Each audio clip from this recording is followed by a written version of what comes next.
Buy 5 quarts of Castrol Edge Full Synthetic Motor Oil and get a $15 gift card after rebate, plus 2 times points at O'Reilly Auto Parts. O'Reilly Auto Parts. The Clyde Beatty Show.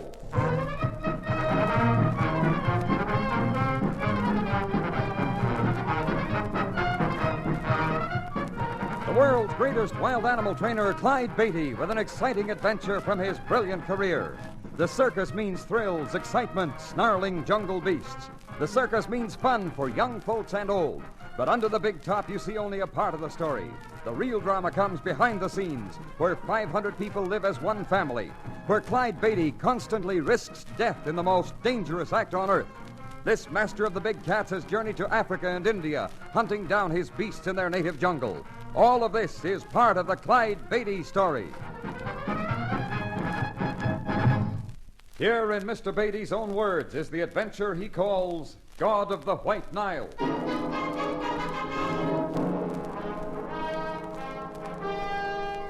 Contrary to popular opinion, lions and tigers in captivity do not make good performers under the big top. Actually, I consider them far more unpredictable and dangerous than those born and raised in their native jungle. For this reason, I almost never use anything but jungle-bred animals in my act.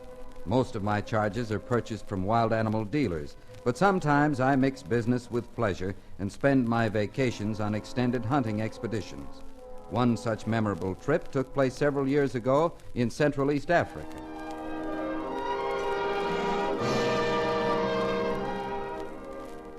My wife Harriet and a group of companions journeyed with me to Cairo by air, then by steamer to Djibouti, the capital of French Somaliland, situated in the Gulf of Aden. The evening before starting off into the jungle, we were dining in Djibouti's finest hotel. We were in a merry mood and eager to begin our adventure. Well, eat heartily and drink deeply, comrades, for tomorrow we begin dining out of tins. What? No caviar and champagne on this safari? No, my lovely, it'll be bully beef and beans, dried, fried, spried, and maybe on Sundays stewed. Oh, eggs? Powdered. Milk? Evaporated. Potatoes? Dehydrated. Oh, dear. Will somebody please pass the salad? Another slice of this juicy steak, dear? 2. Take it easy. Starting tomorrow, you also have to be able to walk and walk and walk. Tomorrow has not come. Today is here. So I think I'll have another glass of beer. Oh, no. Hello, Bob. Here we are, trapped in the jungle with the poet laureate of Upper Sandusky. By the way, you're late. Don't badger him, Clyde. It's not every expedition that can boast of having a real live poet like Robert Chase Gordon along. Sit down, Bob, before Clyde and I eat all this wonderful food. You know, I'd rather have somebody who can shoot a rifle. Sir, you're speaking of the Ohio Valley skeet shooting champ. Great. If we run into any wild skeet, I'll call on you. Seriously, Clyde, what kind of country are we going into? Rugged, Bob. Plenty rugged. How far into the interior will we go? Well, we'll head west to the White Nile, then south through the Maasai country to Lake Victoria, and wind up in Nairobi in the Kenya territory. Will we see plenty of big game? My friend, you will see more wild animals than you've ever dreamed of. The biggest, the most ferocious, and the most dangerous beasts in the world.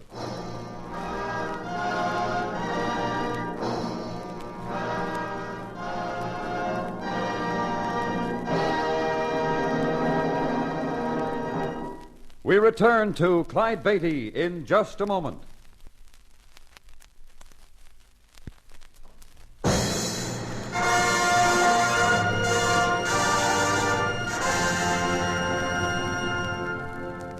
And now, back to Clyde Beatty's adventure entitled God of the White Nile. I suppose I was a bit over-enthusiastic when I boasted to Bob Gordon about the number and quality of the big game our safari would encounter. Actually, it was several weeks before we sighted any but the ordinary species of African jungle beasts. The trek into the White Nile country had been uneventful. One evening, I led our guide, Duke Coulter, away from the others who were gathered in bored silence around the campfire. Duke, you're one of the best guides in this part of the world, so don't take this as a criticism. But Why haven't we seen more game after traveling so far? I've been plenty worried about that, Mr. Beatty. Do you suppose it's because of the exceptionally dry weather? Well, that may be partially it. Still, we should have run into more game than we have. Well, I don't mind waiting, but the others are getting bored. They like some excitement. I don't blame them. There hasn't been much reward for such a rugged trip. There's something else been bothering me, too, Mr. Beatty. Oh? Have you noticed anything out of the ordinary? I can't say that I have, except maybe the gun bearers and porters seem a bit restless. Yeah, that's it. They're more than restless. I have a feeling they're afraid of something. Afraid? Of what? They're all natives of this territory. There shouldn't be anything around here they don't understand. And they're a superstitious lot. Plenty of things churn around inside their woolly heads we know nothing about. Well, have you listened to their talk? Yeah, there's something definitely wrong. I noticed that as soon as we hit this district. What do they talk about? Something about a god. The god of the White Nile. You know anything about this god? They won't tell me. You see, it's taboo. I see. Do you look for trouble with them, Duke? I can't say, but I do wish I knew more about this god of theirs. They shut up like clams when I'm around. I don't suppose it'll amount to anything, but we better keep an eye on them. I may have to do more than that. What do you mean? They've been tapping our supplies. But why? We give the boys all they want to eat. Why should they steal our supplies? They don't take any of the staples, just the fresh meat. You mean the small game we shoot during the day? Yeah? But we shoot it for them. It's too gamey for our party to eat. They don't eat it either. That's the strange part, and yet it disappears. I don't get it. Well, every night they wait till we're all bedded down, then they bunch up and have a powwow. You've watched them? Yeah. So far, they've done nothing but talk. Look, if they have another gathering tonight, let me know. I want to look in on one of those sessions myself.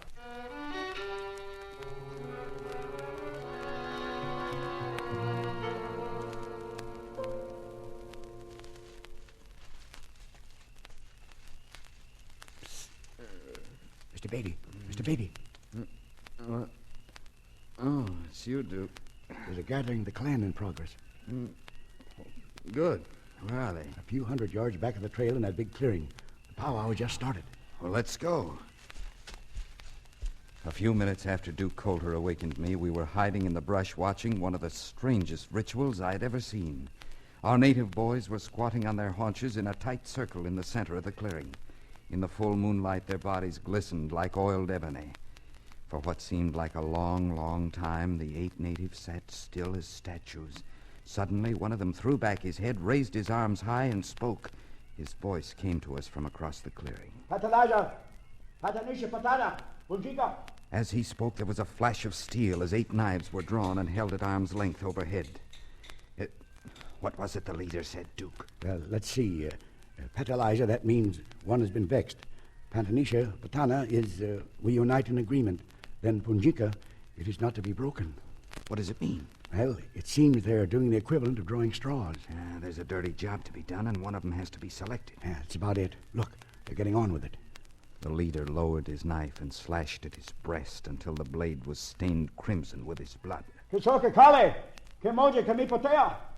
Now he says one sharp knife has been lost. The leader dropped his blood-stained knife into a large skin pouch lying in the center of the circle.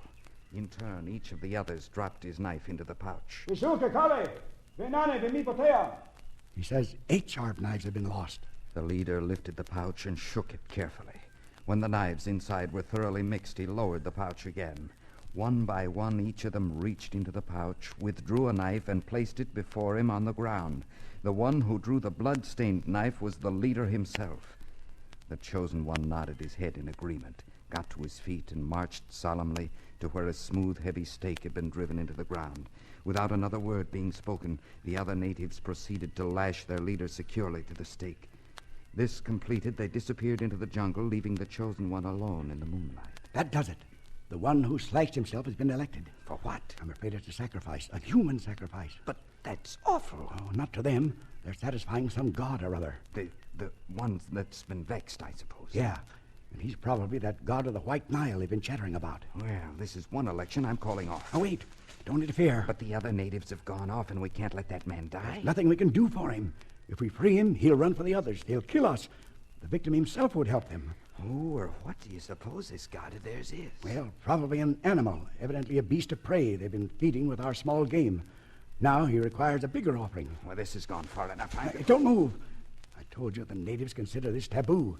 If they find out we've been watching, well, I'd hate being responsible for the consequences. You mean we've got to stay here and watch that poor man get torn to shreds by some marauding jungle beast? That's it. Well, I'm not going to do it. Yes, you are, Mr. Beatty. Are you crazy? Put up that gun. I'm sorry, but my life is more important to me than that native's. But this is fantastic. Something out of the Dark Ages. Remember, this is the Dark Continent, Mr. Beatty. There must be something we can do. Look, I've got an idea. If you're thinking of shooting the animal, forget it.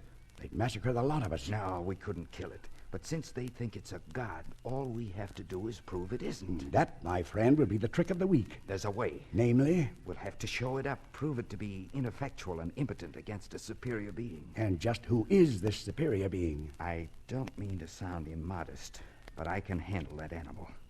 Duke, do you think you could sneak out of here and get back to camp without being seen? Well, I could try. Good. Get back there and bring me that coil of wire rope in my duffel. I'm going to hog-tie me a jungle god.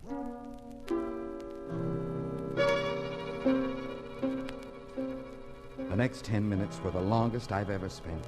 The native lashed to the stake in the clearing remained silent. If there was a beast of prey nearby in the jungle, I knew it wouldn't be long before it put in an appearance. The blood that still trickled down the man's chest would soon attract it. Suddenly I heard a ferocious snarl. My heart leaped. So this god of theirs, the god of the White Nile, was only a lion. I'd handled as many as 40 of them in the steel arena. Surely I could handle just one, even if it was in its native jungle. If only Duke would hurry with that coil of rope. I watched the man lash to the stake. In spite of himself, he was frantic with fear. The whites of his eyes flashed in the moonlight. Suddenly, he glanced fearfully over his shoulder as a huge beast entered the clearing.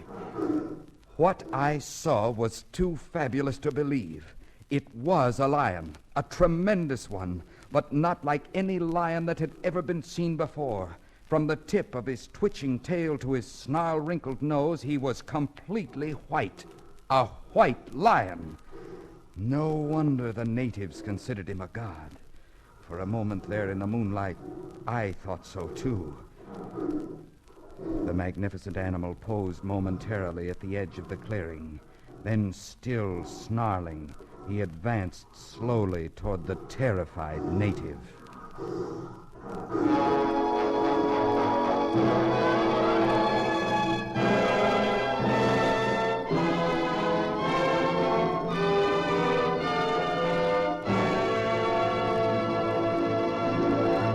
We continue with God of the White Nile after this message.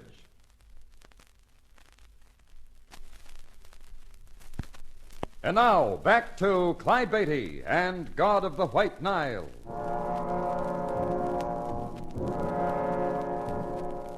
Clyde Beatty and his wife Harriet, with a party of friends, embarked on a safari into Central East Africa.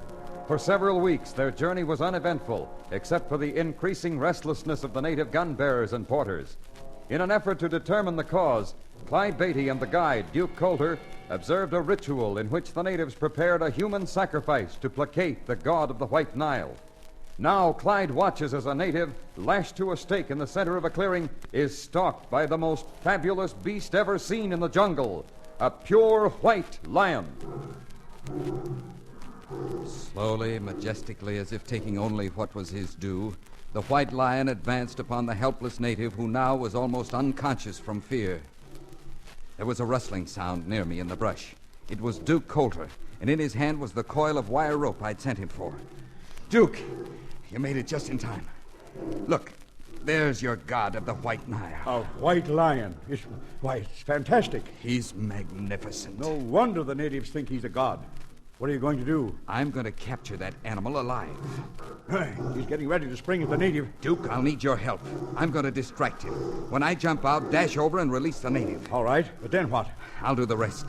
This wire rope will hold him. I'm going to rope him and use that stake as a snubbing post. Well, what if the native won't let me save him? He's practically unconscious. Just drag him away. All right, Mr. Beatty. Ready? Ready. Here I go. Whoa! I leaped into the clearing, waving my coil of rope and a stick. The white lion stopped and whirled in his tracks. I moved rapidly from side to side in an effort to keep him off balance. He seemed to be confused by my actions. And then I flicked one end of the rope in the white monster's face. The animal went crazy. I ducked between him and the stake in the center of the clearing. What followed was the most fantastic maypole dance in history. I kept flicking the rope in the beast's face. When I sensed my adversary was tiring, I worked a lazy loop into the coil of rope. At just the proper time, I slung the loop around his massive head, making sure to include one of his paws so as not to strangle him.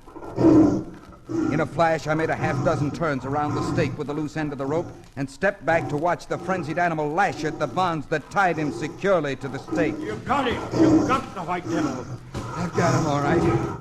He's the greatest prize I've ever captured. I hope that rope holds. Don't worry. That rope would hold an elephant. Look at that critter fight. Oh, that's good. He'll tire himself out, and soon. Then what do we do with him? We build a cage strong enough to hold him. And then we show the natives how helpless their god of the White Nile really is. I can't believe my eyes. Look at... Clyde, what a beautiful animal. Why, it's indescribable. Even the great poet is at a loss for words. I certainly am. What an incredible sight. How do you account for such a thing, Clyde? He's an albino. This lack of pigmentation can occur in any pigmented species. I thought that only happened with rabbits and smaller animals. No, you've heard of white elephants, and I've actually seen an albino giraffe. I must say, though, a white lion is rare. Oh, he's a beauty. And he'll be the star attraction of my circus. Providing, of course, we can move him out of here. Don't worry, we'll move him. Well, but you said the natives consider the white lion a god. Will they let you keep him a captive? Oh, they're very superstitious, but one of their rules demands that they keep face. When they learn their god has lost face, his power over them will be broken. Oh, wait, here comes Duke Calder now. Oh, he doesn't look too happy. I'd say he looks plenty worried. Duke, did you find our boys? I found them all right. We're in for it, Mr. Beatty. What's the word? You've got to turn that lion loose. Turn him loose? Oh, no. A prize like that's almost worth dying for. And you'll die, all right. We'll all die. Uh-oh. Looks like your strategy backfired, Clyde. That's right. They insist that you release the god of the White Nile. Why, they must be made to see that this lion is like any other, except that he's a freak of nature. It's human nature to make a fetish of freaks. Duke, what'll they do if I refuse to release the lion? They'll do it themselves, and don't try to stop them. There must be a way. There's got to be. Please, Clyde, let the animal go. For our sakes, let him go. Not without another try. If it fails, I'll do what they ask. Come on, Duke. Take me to them.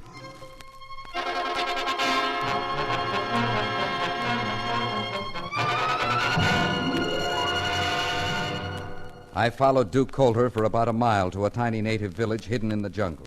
We were greeted by a 100 angry and unfriendly tribesmen. Well, as you can see, Mr. Beatty, they're in no mood to palaver. You'd think they were a bunch of children who'd just been told there's no Santa Claus. Well, that's not far from wrong. They've believed in that white lion for a long time. They're reluctant to give him up. Now, you'd better stop. They're signaling for you not to come any closer. What's the matter? They afraid I'll cast a spell on them, too? Well, they're not taking any chances. You stay here. I'll go and see what they have to say. Duke went forward and was greeted by much violent arm-waving and a confusion of speech. When he returned, he was shaking his head. Well, their leader says he can no longer hold the tribesmen back.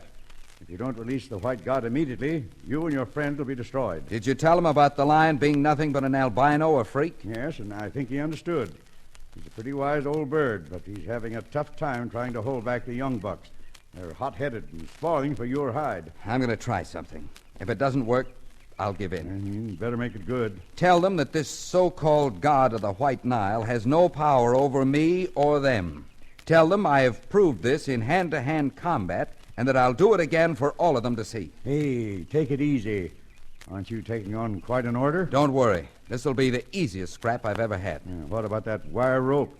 They won't let you use it this time. Tell them I'll face the beast without the rope or any other weapon except that wide leather belt the chieftain is wearing. Oh, you're crazy. Do as I say. I know what I'm doing. All right, but I still say you're crazy.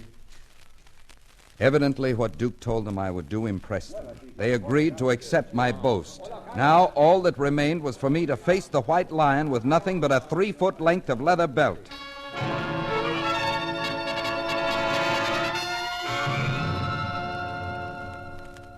Clyde, you can't do this. It isn't worth it. Why, man, I wouldn't face that white monster with a cannon, let alone a rotten piece of leather. Please, Clyde, tell them it was all a mistake before it's too late. Look here, you may think I'm being foolhardy, but believe me, I know exactly what I'm doing. Before I'm through with that white god of theirs, they'll trade him off for a yellow pup. Employing all of the showmanship at my command, I carefully set the stage for my duel with the white lion. First, I insisted on a pit 30 feet square and 12 feet deep. A couple of dozen natives set to work, and in record time, the arena was ready. I carefully inspected it, and then announced dramatically that when the sun reached a point directly overhead, the battle would begin. Do you insist upon going on with this, Clyde? Of course, there's absolutely nothing to fear. Harriet's half crazy. Somebody's going to have to tie her down to keep her from jumping into that pit with you. You take care of her, Bob. I promise that in 15 minutes, I'll climb out of that pit without a scratch. Well, Mr. Beatty, stage is set. Your audience is waiting. Right. Tell my native fans I'm on my way. I've appeared in all sorts of places and before all kinds of audiences, but, well, I never expected to find myself in a situation just like this. One look at the stern-faced spectators, and I knew exactly how the Christian martyrs felt when they got the thumbs-down signal from the Romans. They squatted around the edge of the pit in stolid silence, but their expressions told me they'd like to see me torn to shreds. I signaled for the cage to be brought out. All right, Mr. Beatty. Cage is at the edge of the pit. Be sure the front end is well over the edge. It's all set. Then let down the gate. All right, prod the lion. Force him to jump into the pit. There he goes. And here I go. Clyde, stop! Oh, it's too late now, ma'am. Mr. Beatty jumped into the pit. He'll be killed. He'll be killed. Harriet, I told you to stay away. You'll only make Clyde nervous. Oh, this is terrible. What's he trying to prove? He's trying to prove that that creature is only an animal and not a god. Look, the lion is cowering in the corner of the pit. He isn't even attacking Clyde. I don't get it. The cat acts like he's scared. Come on, God of the White Nile. Come and get me. Clyde's dancing back and forth in front of the beast. He's got it confused. Hey, look. He's pulling that big cat's tail. Why doesn't it leap at him? Clyde's lashing at him with the belt. Clyde, look out. He's going to leap. Clyde sidestepped. Cat missed him a mile. Crashed into the side of the pit. Look. He knocked himself silly. Oh, it's amazing. Clyde's standing with one foot on the white lion's back. Oh, my. That's the saddest-looking jungle cat I've ever seen. There, men of Sherlock.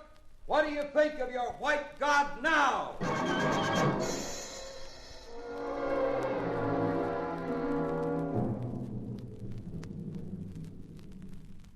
Well, Clyde, you said you'd make that jungle god lose face, and you certainly did. Yeah, but I feel like a skunk. That's silly. Not many men would have done what you did. That cat never had a chance. The odds were stacked against him. I must admit, he looked pretty sad against you. But after all, you faced him with only a piece of leather to defend yourself. That took real courage. No, it didn't. Not really. I don't understand. That fight I had with the cat in the moonlight was on the level. He could have gotten me then. This one wasn't. I'm a little ashamed. What do you mean? That cat's an albino. At night, he can see like any other cat. Today, I fought him in the blaze of noon. He was practically blinded by the jungle sun. By gosh, I never thought of that.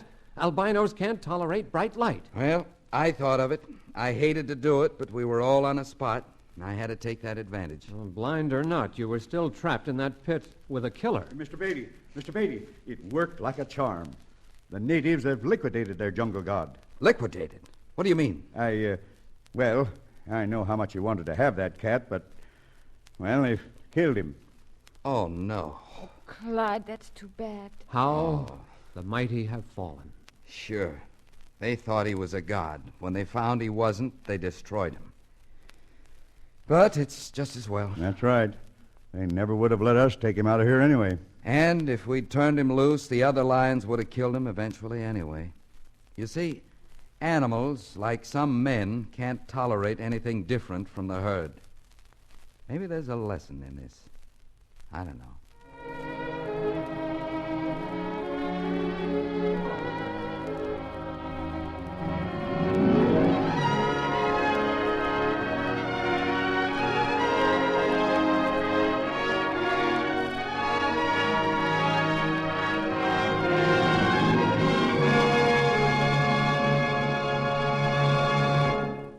Clyde will be back with a preview of our next exciting story. But now, a message of interest to us all. Our next story deals with the exciting adventures the Beattys experienced on a trip to the jungles of Malaya. Well, these are our quarters, honey, technically known as the Bamboo Basha. Thatched roof, bare dirt floor. Yeah, reminds me of that motel in Albuquerque. What a thing to say. Oh, I guess we're lucky to have shelter of any kind. Clyde, is this trip really as dangerous as Lindsay tries to infer? Oh, he's been a guide in the country for a good long while, and he has typical British conservatism, so I wouldn't underestimate what he says. It's your being along that concerns him. Me? Well, I can certainly take care of myself. If there are any stray lions, tigers, or elephants in the path, I'll play like it's performance time and put them in their place. That's the kind of courage I like. Nobody's going to scare me out of a nice trek through the jungle. Why, I'll... Clyde! What's the matter?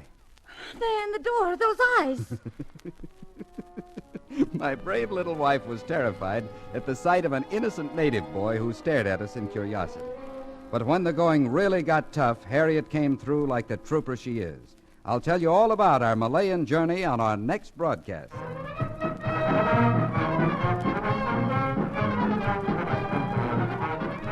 This story was based on incidents in the life of Clyde Beatty and the Clyde Beatty Circus. The Clyde Beatty Show was produced by Shirley Thomas. God of the White Nile was written by Frank Hart Tossig. All names used were fictional, and any resemblance to persons living or dead is purely coincidental. This is a Commodore production.